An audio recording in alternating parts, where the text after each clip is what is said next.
ये एक ऐसी प्यार की कहानी है। नवीन नाम के एक लड़का जिसे उसके प्यार में 2 बार इनकार मिला है, लेकिन आज भी शायद उस लड़की को भुला नहीं पाया। तो आइए इसे मैं और आप साथ पढ़ते हैं और जानते हैं कि क्या है नवीन और झुनू की मोहब्बत की कहानी। नवीन पढ़ने में बहुत ही ज़बरदस्त है और लड़कियों के मामले में थोड़ा कच्चा था। उसकी मुलाकात 11th स्टैंडर्ड में पढ़ने वाली झुनू से हुई। झुनू पढ़ने में अच्छी और जीवन के बारे में बहुत सोचने वाली लड़की थी।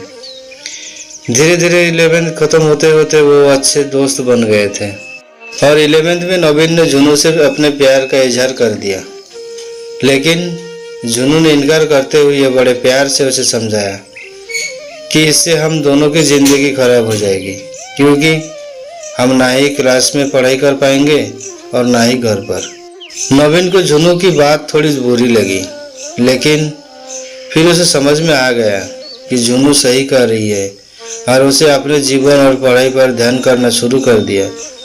और अब नवीन किसी भी लड़की से बात नहीं करता था, यहाँ तक कि झुनू से भी नहीं, क्योंकि उसे लगता था कि वो जब भी झुनू से बात करता है तब उसे अच्छा नहीं लगता था, क्योंकि कुछ दिन पहले तक झुनू उसकी प्रेमिका थी और आज वो रिजेक्ट कर चुकी थी। और नवीन इन सब बातों को नज़रअंदाज करते हुए अपने इंटरमीडिएट की परीक्षा में मेहनत करके पूरे स्कूल में फर्स्ट आ गया। बाद में नवीन दिल्ली के एक कॉलेज से बीटेक करने लगा और वहाँ भी वो किसी लड़की से बात नहीं करता था, क्योंकि झुनू ने उसे जो भी बातें कही थी कहीं ना कहीं उसके दिल में बैठ गई थी। और जब भी उसे कोई लड़की बात करने आती वो मुंह मोड़ लेता।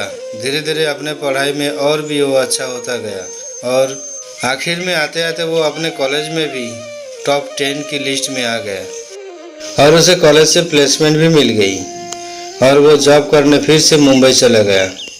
मुंबई एक बहुत बड़ी शहर है, जहाँ एक मोहल्ले के लोग दूसरे मोहल्ले वाले को नहीं जानते हैं।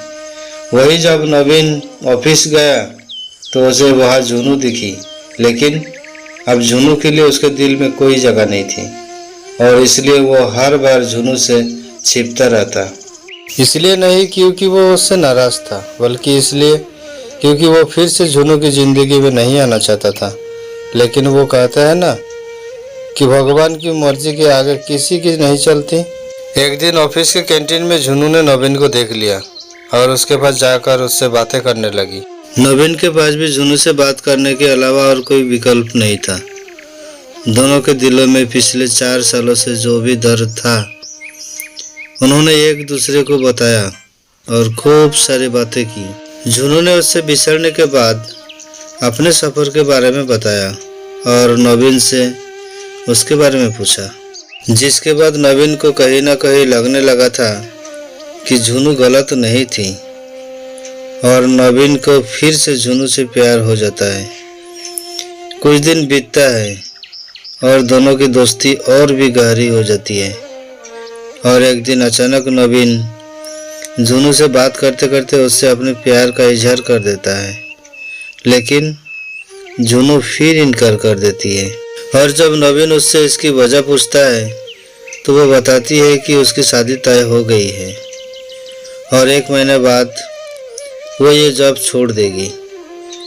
जब ये बात नवीन को पता चली तो वो एक बार फिर से टूट गया, जिसके बाद वो अपने आप को संभाल नहीं पाया और एक चिट्ठी झुनू के लिए छोड़कर चला गया। और झुनू उस खत को पढ़ती है जिसमें लिखा था, मेरी प्यारी झुनू, तुमसे बहुत प्यार करता हूँ, लेकिन शायद तुम मेरी ज़िंदगी में नहीं हो, इसलिए तो मैंने तुम्हें 2 बार खोया है। कोई भी इंसान इतना बदनसीब कैसे हो सकता है कि अपने प्यार को 2 बार खोए। मैं नहीं जानता कि मैं तुमसे दूर रहकर जी पाऊँगा कि नहीं, लेकिन अगर तुम्हें किसी और से शादी करते देख लूँगा तो पक्का जी नहीं पाऊँगा। इसलिए मैं तुम्हें और इस शहर दोनों को छोड़ के जा रहा हूँ। शायद तुम मुझे भूल जाओ, लेकिन दूसरी बार मिलने के बाद मैं तुम्हें कभी नहीं भूल पाऊँगा। मैं भगवान से प्रार्थना करूँगा कि वो तुम्हें और तुम्हारे होने वाले पति को हमेशा खुश रखे। तुम्हारा प्यार, नवीन। खत पढ़ने के बाद झुनू रोने लगी और नवीन को बहुत ढूंढा पर वो कहीं भी नहीं मिला। और बाद में झुनू ने अपने परिवार की खुशी के लिए अभिषेक से शादी कर ली। लेकिन झुनू को आज भी ये बात हमेशा सताती रहती है कि नवीन कहाँ होगा, किस हाल में होगा। यहाँ तक तो उसे ये भी नहीं पता कि नवीन जिंदा भी है या नहीं। एक तरफ झुनू अंदर ही अंदर घुटती रहती है, लेकिन दूसरी तरफ वो एक परफेक्ट बहू, परफेक्ट पत्नी और परफेक्ट माँ भी है, जिसे उसके परिवार वाले हमेशा प्यार करते हैं और हमेशा प्यार करते रहेंगे। हमें ये तो नहीं पता कि झुनू ने 12 स्टैंडर्ड में या जॉब टाइम पर नवीन को ठुकरा के गलत किया या सही, लेकिन नवीन ने ये साबित कर दिया कि वो झुनू से सच्चा प्यार करता था। और इस बात का एहसास शायद अब झुनू को हो चुका था और इसलिए शायद आज तक झुनू अपने आप को माफ़ नहीं कर पाई। लाइफ इज आईना की कहानी सुनने के लिए शुक्रिया। दोस्तों, ये कहानी आपको कैसे लगा कमेंट में बताइएगा। और अगर इसी तरह कहानी आपको सुनना पसंद है तो सब्सक्राइब करके बेल आइकन को प्रेस कर दीजिएगा और एक लाइक भी साथ में कर दीजिएगा। दोस्तों को भी देखने के लिए शेयर ज़रूर कर दीजिएगा। नमस्ते।